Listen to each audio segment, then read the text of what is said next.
Do you have a new Netflix special? Yes, sir. Is Different that strokes. different strokes because you had a stroke? Two dumb strokes. You had a second one? Yes. That's why it's called different strokes. Jim Brewer. Jim Brewer. Jim Brewer. Jim Brewer. Jim Brewer. Hey, this is Jim Brewer.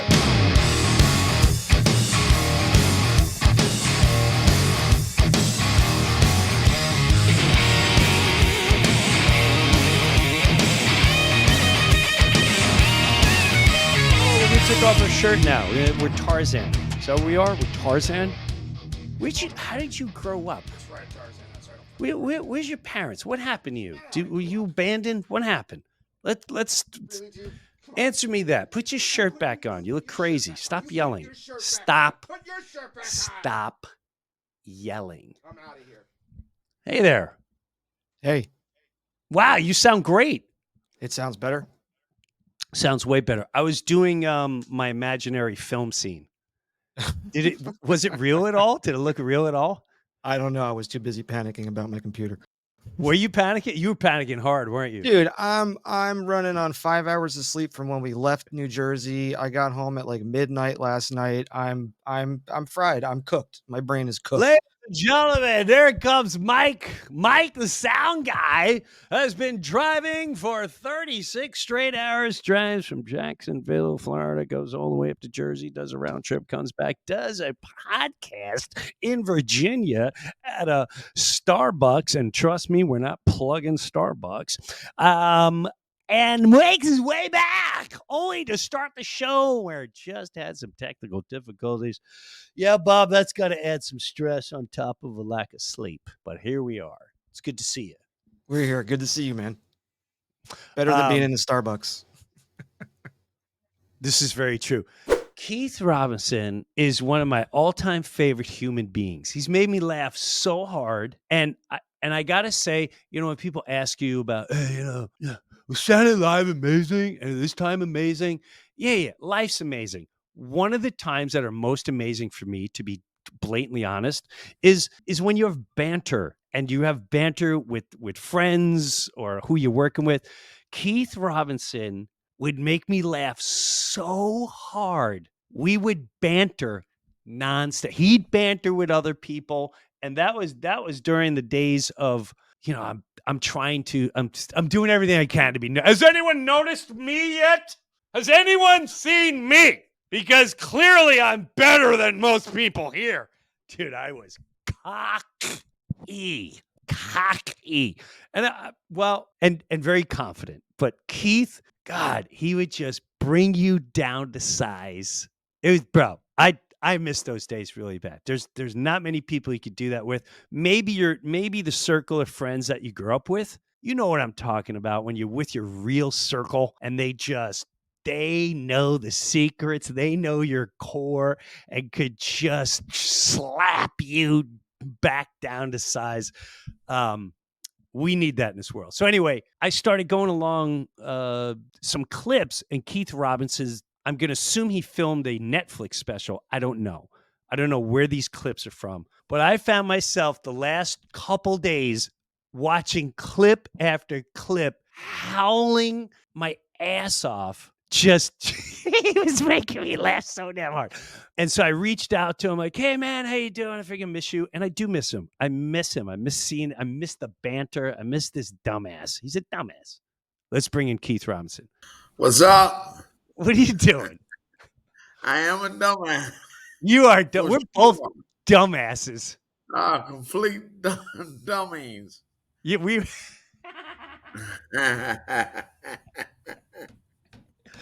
Well, I can't believe we survived this long already. Just in general, In general, yes. And I love it. I do too. And we've seen everybody. Just to let some people know, when Keith Robinson was in New York, we'd be there. We're talking like Chappelle, Wanda Sykes, Jay Moore, Colin Quinn, Geraldo, It's Greg the list, Giraldo, right? Nick DiPaolo, Nick DiPaolo, uh, Don Patrice, Red Falls, yes, Patrice O'Neal, Tony Woods, and Jim Norton. Norton. It That's was when I first met you, really. It was me, Norton, and you at a Tony Camacho gang. oh my God. Was that a that's right. And was that like it was at some bar, right? Yes. Yeah. Like I think it was called like either Casey O'Toole's or Yes, that and is. and big Irish bar. And you A got big Irish bar, yes. and we got you, me, and Norton. Oh my And God. Dumb Norton bombed. I bombed. And you destroyed. That's because that's because I grew up in that environment, so I knew how to handle these flyers. I was Oh. you, neither one of you hung out in Irish bars growing up, so I had a No. major advantage over you two, and I knew it. I knew it. It was just there's nothing you could do about it. It's not. I knew the weapons they used. But I'm not gonna lie. I remember panicking. I panicked. I walked in there like, oh, I'm not used to this because before I came back to New York, Keith, I was in Florida and we just did comedy clubs. We weren't doing bar. Like I was a road guy and they were all comedy clubs once in a while, one nighter. So when I showed up to that, I'm like, they do comedy shows in bars up here? This is how this works out? Wow. So wait a minute. You started in Florida? Well, here I started Long Island, Right. 85, 86, but I did maybe 6 times. Matter of fact, the first time ever was Jeff Zabrowski. I think he was like a host, older guy, and I was at Governors. So I did Governors a couple times, and I really did. Eddie Murphy was huge, so I would be like, I'm Dwight Eddie Murphy. It's over the minute they see me. They found their new Elvis of comedy. It's over. And then I moved to Florida. My parents moved to Florida, and that's when I started. And then I reached a point where I'm like, I got to go to New York or L.A. And I didn't want to go to L.A. So and then you come along, and that whole crew. That was an incredible crew. So before we even get into that, do you have a new Netflix special? Yes, sir. Is that Strokes. different strokes because you had a stroke? 2 dumb strokes. You had a second one? Yes. That's why it's called Different Strokes.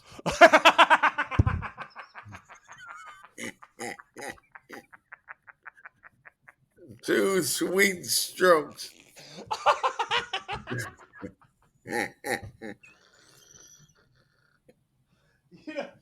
Yeah. Yeah. Yeah. Keith, this is what people don't understand. Like part of me wants to cry right now. Dude, the first time I saw you in a long time, you just had your first stroke. And I'm not sure, I almost started crying. Like I'm getting emotional now thinking about it. But I remember we were like at the it's not the cellar, it's the around the corner, it's affiliated with the cell, whatever that room is. It's in the Village, and it's the Underground or something like that. It's The Village Underground. Yeah. The Village Underground. And I saw you, and I was like, oh my God, you had a stroke, and I had but now you have your second one, and this is the power that I know you're just being funny, but you don't understand that what you are putting out there is so powerful to heal pain. Dude, we don't have to get all deep in all that, but dude, 2 strokes and you're crushing with comedy. You can pack up any time. I don't know how I deal with it, man. I don't know how I do that. But you not only stare it in the face, but you continue. You're like, you ain't stopping me. Get me the bike. You did it. He did a bit. He did a bit where he dropped the mic. Did you drop the mic? And you're trying to, bro. I was howling. I was howling at you, man. So Well, I did a one on I think Kevin Hart. That's where I saw that one. Mark Twain Awards. Yes. And I dropped the mic. You dropped the mic, yes. I dropped my cane, my dumb cane. That's right. Oh, my cane just fell. I need help. I need help, God dang it. My man. There you go, man. Adam Blackstone, man. How about it? Adam. Oh.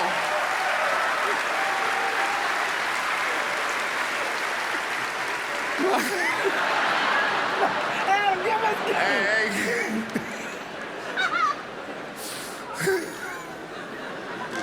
I'm sorry, man. You know, that was wrong. Yeah, that was on Mark Twain Awards. Yes, for Kevin Hart. Hart. Because I remember seeing Kevin Hart like watching and laughing his ass off. And then you did some kind of banter with him too. You're like, thanks for the help or whatever. Oh my God. Unbelievable. So that's my young fella. What's that? I brought Kev to New York. Oh, okay. Kevin and Big J. Okerson. Those 2 dummies are brought together to New York. And Kurt Metzger followed shortly after. Damn. So Big J, Kevin Hart, Yep. and Kurt Metzger. So you're like the new you're like the underground Barry Katz in the day, but not as bad as what we dealt with. The only difference is you set the grade. We would talk about that back in the day. Whatever. There was a manager and blah, blah, blah. And I'm not saying this is true. This is just for entertainment purposes. Okay. Just a conversation. This guy would owe me thousands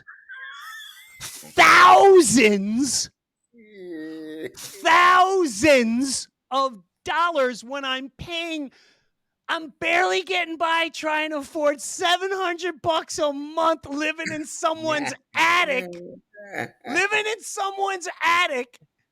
$700 a month. I'm not even close to making that. I'm barely surviving.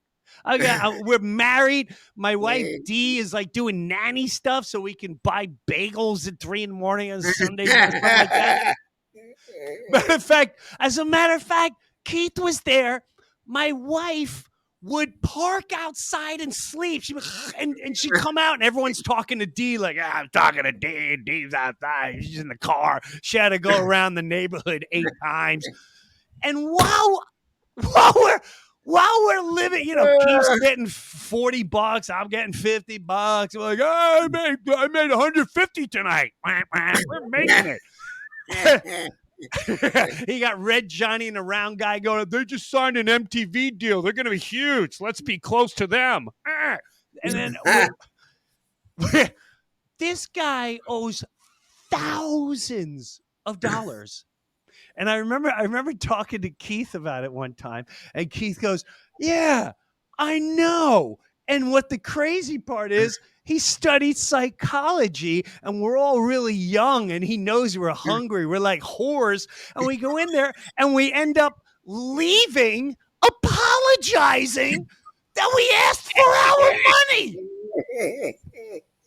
Like, what kind of voodoo? And people don't think mind control exists. You had like 15 comics going up there and be like, "Hey, Papa, listen, man. I know I'm making $380,000, and you guys are my slaves making $80, and I haven't paid any in 3 months. But here's the deal, Papa. There's something bigger coming down the road." What a I'm not even going to say what that is. I want you, the audience, to tell me what you would call that, doing to young entertainers, all bright. I would sit in that office and he'd throw out the name. He'd go like this. Here's the thing people don't understand about entertainment. Like the time with me and Keith and these guys, we thank God for Keith, because Keith is wiser, and I always looked up to you. I always like, if I want real truth, I'm gonna go talk to Keith. Bro, this guy, I've never seen anything like it. And he'd sit there and he'd perch himself on the window so he'd look down at you, and then he'd go, "Why don't your lady, the one who really trusts you and the one who will be truthful and be able to see through me, sit outside while you and I talk alone." And you'd sit there like a puppy. And he'd go, Disney and movies, name drop, money figure, name drop. Did you know I've been speaking to big name production company? And you're just sitting there going, can I play too? Yes, I just need to hold on to all your money for like another 6 months while you slave as a young man trying to get by in this world and holding on to his morals. Are you a godly boy? Because I'm not. I like money. My God is money and manipulation. Now, all that is just funny entertainment perspective. I don't mean any of it. It's all just for a goof, everyone, including the people listening and the names involved. Okay. I'm sorry. I had to see, you bring that out of me. You bring that out of me. Hilarious.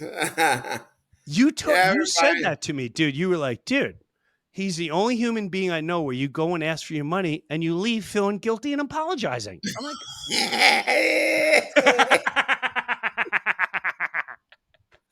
oh my God. Yeah, absolutely right. Are you doing shows? Are you doing like, how is this affecting work at all? I mean, No, clearly with the special is great. I'm just doing a special. I mean, shows and the seller. Okay. I'm on tour with Dumb Wanda. Okay. You know? Dumb Wanda. Yeah. Dumb Wanda. Shut up, stupid. That's what you'd always say. Shut up, dummy. Wanda she's killing it. She is. Yeah. She's been killing it for a long time. Yeah. Very long time. You guys have been friends for a long time. Wanda in 87 in Baltimore. Comedy Factory Outlet, and she was across the street in Charm City. And of course, I see Wanda.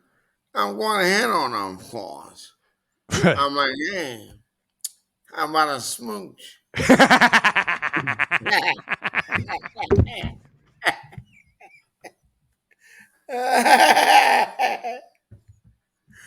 Oh, man.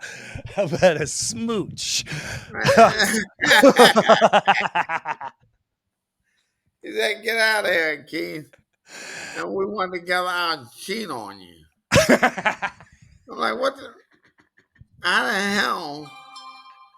And that messed me up for a while, you know? Like, Oh what my did she god. see in me that she knows she would cheat on me? I'm like, oh my god. Well, we've been friends ever since. Yeah. And then we moved together in '92 in Woodbridge, New Jersey. Yeah. Oh yeah. We moved together. Okay. And we were, Yep. we're together until that damn Chris Rock got a good job on a Chris Rock show. He blew it. He ruined Yeah. everything. And then she moved out. I'm like, God damn it. And then Patrice O'Neal moved in. Oh wow. Wow. Yeah. Wanda left, Patrice moved in. Wow. So So all we do is play video games. I used to love. That's right. I'd play the video games with you too, and that. And you're a cow. You know, we were the Cowboys fans, but yeah, you Oh, are. that's right. You're a smack talker the whole. See, I like doing what Keith does. Like, and no one in my family likes it. I'm the only. I'm the only one. Like, look at you, stupid. You're really gonna throw that pitch low and inside. Runners in scoring position. You're really that stupid. Don't forget, Exactly. your mother's watching. Your cousin. There's relatives of yours you don't even know exist, and they're watching right now. And yeah, you threw it low and inside. You know why? Because you're stupid. Because you're stupid. Exactly. And that's why you're losing 4-0 right now. And you don't even have an out yet. You don't even have an out yet. That's how stupid you are. Oh my God. And then, the recipient, if you're the guy losing, you're like, you're in their head. You're in their head. They're like, what? Shut the fuck. I'm like, That's why I did Jimmy Fallon. He was at my room in Harris. okay, Harris. Improv. Okay. And I was beating him in football so bad, like, look at you, dumb. I was giving Jimmy Fallon a good beating.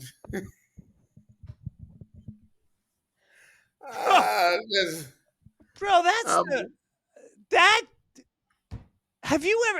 has anyone ever filmed that side of you? No. Bro. Remember me and you were. Oh, dude, we tried so much. I was like, in okay, London. yes.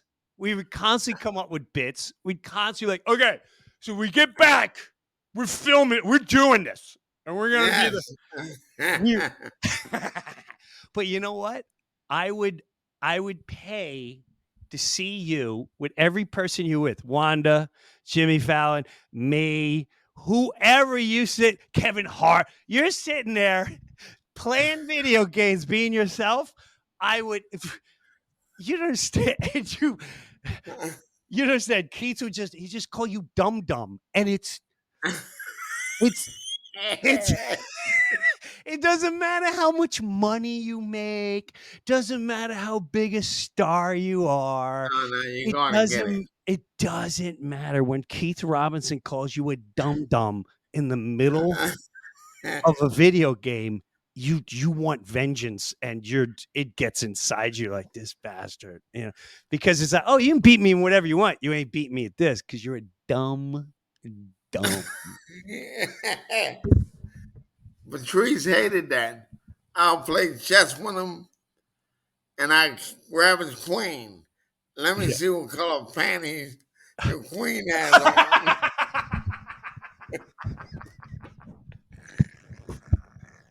He's like, put my damn queen down. Let me see what color. Oh, yeah, pink. Oh. He would stop speaking to me for a week. Is there anything really, at the end of the day, on a serious note, at the end of the day, when I really reflect on just what people in the industry would consider greatness. You're with the greatest of greatest. You've always been around the greatest of greatest. But even with that, you watch all our journeys come and go and all that. Is there anything really more enjoyable than those times of laughing our asses off, Oh, the laughter. just busting chops, being yourself? Seriously, I'm not sure. I mean, we're at that age now where we get to reflect, but I'm not sure if there's anything greater in the world. I really don't. Money, all of it, But a good fame, laugh. a damn There's good nothing laugh, better than great laughter. To dummy. me, it's like, yeah, oh man, you're dumb. uh, I'm they telling get you. people get so mad. I'm not dumb. Ah, you're dumb. Do you remember? Oh my God! Who pissed? Remember Scott LaRose? Scott LaRose? Yeah, Scarlet Rose and what's his name? Keith Manfilati, John Manfilati, John. John They Manfilati. got so mad about us playing what we playing Like a Nerf Nerf ball. ball for every Yeah, day for and hours and hours and hours and hours. So we were we're touring London. This is like 95, 96. And it's Keith Robinson, it's John Manfilati, Scott LaRose, and myself. And we're on this tour. And along the tour, I bring a wiffle ball bat. Everyone thought I was crazy, and a Nerf ball, and everyone thought until cut to every single night now we're all obsessed with playing Nerf ball in the hallways, anywhere we could play in the middle of the night in the hotel we were playing, and we were in one hotel. I'm not even exaggerating. On my life, Keith will back this up. We were in there, had to be 16 straight hours. What was it? Bryan Adams cut like a knife. They're staying in our hotel. They head to the concert like 3 p.m. because they got to set up. And they're like, "Oh, what's you guys doing here?" He's just playing. Like, what's this game? Like, it's baseball with a wiffle ball bat. And I'm like, it's sort of like cricket. No, it's not cricket. Keith's like, whatever, dummy. So they go to Wembley Stadium. All right. And then there's a big concert there. It's it's Bryan Adams. He's sitting there, cuts like a knife. They're all going crazy. About 3:30 a.m. concert's done to break down. The same crew comes in. They're like, "Are you guys still here playing the same game?" And we were. And Keith struck out Scott LaRose 48 straight times. he was infuriated. He was furious because Keith would go, "Are you ready for?" You understand? Keith cocks his head. He's like, "You ready for this, dummy? I'm gonna toss it to you like this, stupid." And then because Scott at the time was huge Burger King star. He was like he was all over TV. He had a Super Bowl campaign, and he's like, "You ready there, Mr. Whopper? Mr. Burger King can't. Here, buy a double cheeseburger, but he can't hit a ball because you suck. You look at you with your big dumb wop." No, and Scott, we like, pitch the ball. 18, 19, 20 straight times. I'm not even kidding you. I think I cracked 2 ribs and I pulled a spleen because I couldn't breathe. I was laughing so I'm not sure I ever laughed so hard in my life. God dang, was that funny? The greatest. It really was, man. I wanted to have you along, and I wanted to catch up, and I want everyone to watch this special. It's on Netflix now. Different strokes. Different strokes, man. But on a serious note, I know you don't get serious very much, but the love I have for a human being like you, I'm extremely blessed to have that, Keith, because you're just, you come from a beautiful place, and that's all I want to say. And I've always admired you. I always looked up to you, and I'm always excited for you. And I just want to tell you that, man. It's great to see you, and keep making. God, we got it. We got to do this like at least once a month. Have you on just to hang out and tell us what you're Yeah. doing, because whew. And plus, because Well, yeah, man. you're a But dummy and you're stupid. And absolutely. That's why I had to. Why you think I got the strokes? Being dumb, it happens, you man. know? It happens. But it's like, Yeah. I talk to Wanda all the time. Yeah. To our best Tell her I wish laughs. her. I always wish her love. I wish her love. Absolutely. Uh-oh. But our best laughs Yeah. has come with Jim Breuer. All the Ah. time. Yeah. All the time. It's like we sit back and it's like, I mean, heartfelt laughs. I mean, we did that We some did. college or whatever, Yeah. and all three of us was there, and we on the carpet laughing. So our best laughs through life, Mm. mine, has come through Jim fucking Breuer all the time, Wow. and that means a lot. Because when you think back, you're thinking that, like, where are the laughs? Oh, and then one thing before I go, or whatever, when we went to London, Yeah. you realize, like, I had two suitcases full of shit. You, you man have brought a lunch bag of, like, but you taught me how to pack. That's right. Because I packed everything. I brought every last thing in the house. But because Jim Breuer actually showed me how to pack. And Dude, that, it's hilarious. it is hilarious, dude. He had a dog. He had a dog bowl. He brought a lamp. He brought 7 toothbrushes. He had 1,400 pairs of underwear. He had shaving cream. He brought a barber. He packed a barber in there in case he needed to get a haircut. He had a cleaner. He had a washer, a mini dryer, a toilet. He was out of control. Everywhere we went, all the bags were thrown in the back, and they were all Keith's. Like, what are you traveling with, man? But Oh, yeah, bro. All right. that was Well, bro, it. I love you, man. It's good to talk to you. It's great to Love talk you, to you. bro. Be safe, and we'll see you out on the road. Yes, sir. Thanks a lot, man. Thank you, bro. Have a good one. Peace. Later. And as you can see, I talk to a lot of people. I've had great people on here. There's that childhood deeper connection, and Keith has always been that person that I always admire. You know, it's really interesting. You know what? We're going to save this for another time. Well, I'm going to save the next part for another time. Well, actually, no, we can continue on, and this will be part of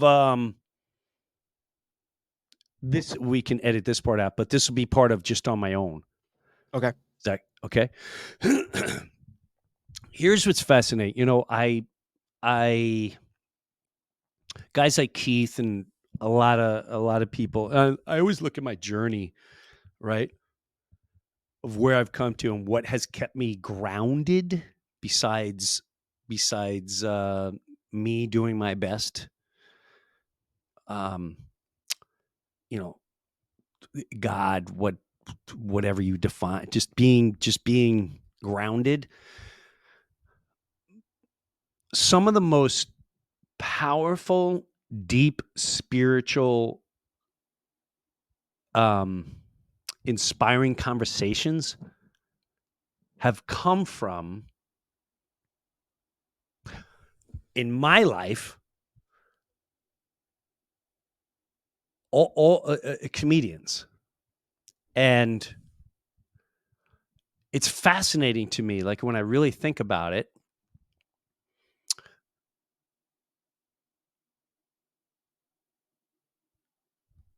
The first one was more this guy Lou Angel Wolf, and then after that it was Steve Harvey. Steve Harvey. It was at Ron Bennington's comedy scene in Clearwater, Florida, and it was like a Ramada Inn or something. Steve came by there 2-3 times. I thought he was like a Richard Pryor. He sounded like Richard Pryor, and he'd be like, he would talk. He's like, the bugs in Florida, but he had his own. This is like 89, 90. And I was pretty cocky, pretty confident that I was going to do well in just a matter of time. And he came off stage and sat me in the back booth, one of the booths in the back. And he goes like this. He's like, hey, man, I see what you're doing up there. And I see the way these guys look at you. And he gave me a deep he said, I want my father to be able to see this, and I want to make it for my father. My life's, he kept bringing up his father, right? Bringing up his father's family. And he said, this is where you want to be. He goes, and it takes sacrifice to get there. He's like, this is time away from your fam. This is staying on course. This is staying, don't turn into a maniac and a drug addict and keep fixing it. And whatever he said, it was very powerful. And I didn't really understand. I didn't understand the magnitude of it at the time. But as time went on, like, he didn't have to do that with me. Not that it's a race thing, but he'd even see it as that. He just saw me, I guess, as I don't know what he saw, but whatever he saw, it was enough to come and speak to me personally and give me words of wisdom. Now, so I always kind of had I followed him. Then he was at, and I actually told him, I wrote this in my book, and I actually told him this at this rib place. We ran into each other, and he didn't really remember, and that doesn't matter because it wasn't for him. It was for me, or it was for the good of humanity, I should say. And then it was Tracy Morgan. Tracy Morgan, I say it all the time. I wish to this day someone recorded our conversation that we had in Harlem. We were on 125th Street and 5th in Harlem, New York. And we were doing a show, the Uptown Comedy Club. And that was my first sketch show. And I thought all of Hollywood was going to be like this because there was no real big egos. There was this guy, Dougie Doug, great human being. He was starting to break out into movies. He did the oh God, the hell is that movie? Oh darn it, the Olympic team from Jamaica, the bobsled team. Cool Runnings. Dougie Doug was and we all looked up to Dougie Doug, and there was no ego there. As a matter of fact, I would go to this little bodega across the street from the Uptown Comedy Club, and clearly I stand out. I'm the only white guy, and nobody ever gave me an issue. Nobody ever gave me an issue whatsoever. I also know a lot of them thought I was cops. I would go stand on the corner. People come up to me. I swear on my life. And they'd be like, it ain't the the Haitians are the issue, man. Ain't us Jamaicans work hard, but then they hate. I say, hey man, I'm not a cop. They're like, no, I know you are. I'm like, no, I'm not a cop. I don't even know the difference yet. And I'd have people come up like, hey man, if you don't, I'll give you information as long as you don't pinch me. I'm like, I'm not a cop, man. It's like, what are you doing hanging out? I'm a comedian. Like, it was, and hands down, was one of the greatest times of my whole life. People always ask about Saturday Night Live. Hey, was that the greatest time? It was a different great time. Uptown Comedy Club, one of the greatest times of my life. Not just for TV, but spiritually, and spiritual growth, human growth, knowledge growth. Changed my it changed my life. Very powerful and beautiful. Tracy Morgan would always, he had children, so at that time I couldn't understand the wisdom of a father or a man that's been through so much. A man, Tracy would be like, I'm from the ghetto. I used to do it. I'm like, I don't really understand what that means. I only see movies and what, so I don't really understand it. A matter of fact, one of the days I understood it was we were rehearsing for the show, and I thought I heard fireworks. Pa, pa, pa, pa, pa. And Tracy came out and said, "Who got shot?" Like it was nobody's business. He just went, "Who got shot?" No, you heard the fireworks? And he went, "Nobody, I didn't know fireworks. Somebody got shot." And he's I grow up, we play stickball, once in a while it's a street fight. You want some of this? You want some of that? So you want, put you grab him and you break it up. Come on, man, you can't beat his face while you got him in a headlock. Tracy Morgan's coming out going, "Who got shot?" That's the environment. It's another human being that I look up to, that to come from that environment that so many could never comprehend. That's not even including your family dynamic and everything else going on in the world. And to become where they're at in life is very powerful. It blows my mind how we will hold on a pedestal someone who can hit 50 home runs and make $50 million and do the, little moments of television,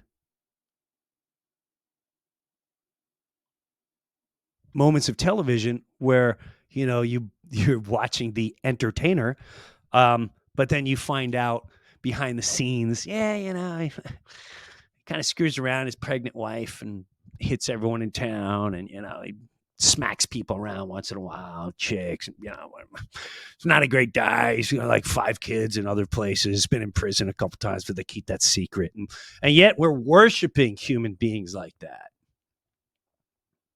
Worshiping, listening, and worshiping. And it's, whatever. And you got stories like this where this man came from nowhere and boom, became what he is. And he was one of the most spiritual, powerful, inspiring human beings. Now, don't get me wrong. He also goes filthy. I shouldn't say filthy. I'll say raw. Raw. Tracy could get raw, but he's honest. He's honest. That's why I laugh so hard. So honest. I would listen to him on Stern and howl with laughter, only because I knew not many people can make him that comfortable. When we shared an office in SNL, I'm not sure we would laugh so hard, and we were just like 2 kids in a playground. It was. And then after Tracy was he was always telling me, he's like, you're going to be a father, man. God wants you to be a father, Jim. God wants you to be a father. And he'd give me all these, we talk about, because when you start making money or you start being successful in anything, they teach you to be successful. But what they don't teach you is how many people, they'll teach you to be successful in life. Matter of fact, they'll glorify it. But what they don't teach you is how do you handle that?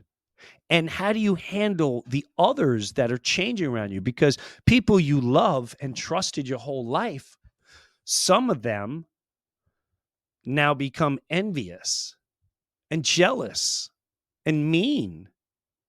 And it's hurtful, because it's just hurtful. some people root for you and are like, hey, man, I hope you do good. And the other's like, oh, you think you're this now? Like, oh, my God. I thought we were family. I thought we were friends. I thought we were, wow. Where Tracy and I would talk about that and we'd for hours and hours. And, he'd go biblically. He's like, Cain killed Abel. He killed him over jealousy. Jealousy, Jim. He killed him. Jealousy killed him. And I was like, you'd be the great. I'd go, if you were a pastor, I'd go watch that every day. Sliced his throat over jealousy. Jealousy. Incredible. So I learned a lot about humanity through Tracy, Dave Chappelle, a lot. We'd have long, long talks. So, and Keith Robinson. Those are the ones that are really, really have been such incredible inspirations. So, with that said, got a bunch of tour dates coming up. So please go to jimbreuer.com for all the tour dates. jimbreuer.com. All the ticket links. Mike's got them all set up for you. And we'll catch up soon. Thanks for hanging on the Breuniverse. Take a look around and what do you see? Mark the date down tonight. We're making history. Hey, this is Jim Breuer, and I got my own Patreon page, and hopefully you'll check it out. Live comedy concert streamed once a month. Early access to the Breuniverse podcast every single week, and have bonus footage and bonus segments. I promise you I'm not going to let you down. Go check out my official Jim Breuer Patreon page, and I'll see you there.